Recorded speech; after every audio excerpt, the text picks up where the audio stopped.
السلام علیکم ورحمۃ اللہ وبرکاتہ۔ بسم اللہ الرحمن الرحیم۔ نبی صلی اللہ علیہ وسلم کے چرواہے کو قتل کرنے والوں کا انجام۔ حضرت انس رضی اللہ عنہ سے روایت ہے کہ کچھ لوگ عقل یا ارینا قبیلوں کے مدینہ میں آئے اور بیمار ہو گئے۔ رسول اللہ صلی اللہ علیہ وسلم نے انہیں لقاح میں جانے کا حکم دیا اور فرمایا کہ وہاں اونٹوں کا دودھ اور پیشاب پئیں۔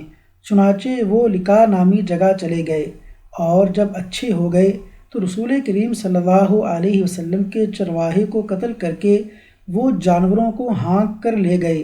الصبح رسول کریم صلی اللہ علیہ وسلم کے پاس اس واقعے کی خبر آئی تو آپ نے ان کے پیچھے آدمی دوڑائے۔ دن چڑھے وہ حضور صلی اللہ علیہ وسلم کی خدمت میں پکڑ کر لائے گئے۔ آپ صلی اللہ علیہ وسلم کے حکم کے مطابق ان کے ہاتھ پاؤں کاٹ دیے گئے اور آنکھوں میں گرم سلاخیں پھیر دی گئیں اور مدینہ کی پتھریلی زمین میں ڈال دیے گئے۔ پیاس کی شدت سے وہ پانی مانگتے تھے مگر انہیں پانی نہیں دیا جاتا تھا۔ ابو قلابہ رضی اللہ عنہ نے ان کے جرم کی سنگینی ظاہر کرتے ہوئے کہا کہ ان لوگوں نے چوری کی اور چرواہوں کو قتل کیا اور آخر کار ایمان سے پھر گئے اور اللہ اور اس کے رسول سے جنگ کی۔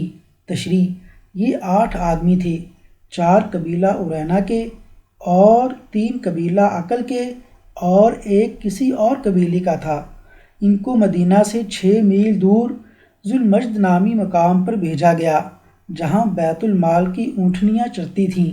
ان لوگوں نے تندرست ہونے پر ایسی غداری کی کہ چرواہے کو قتل کیا اور اس کی آنکھیں پھوڑ دیں اور اونٹوں کو لے کر بھاگ گئے۔ اس لیے قصاص میں ان کو بھی ایسی ہی سخت سزا دی گئی۔ حکمت اور دانائی اور قیام امن کے لیے ایسا ضروری تھا۔ اللہ تبارک و تعالیٰ سے دعا ہے کہ اللہ تعالیٰ نبی کریم صلی اللہ علیہ وسلم کی اطاعت اور فرما برداری کرنے کی توفیق عطا فرمائے اور آپ کی نافرمانی سے محفوظ فرمائے۔ آمین یا رب العالمین۔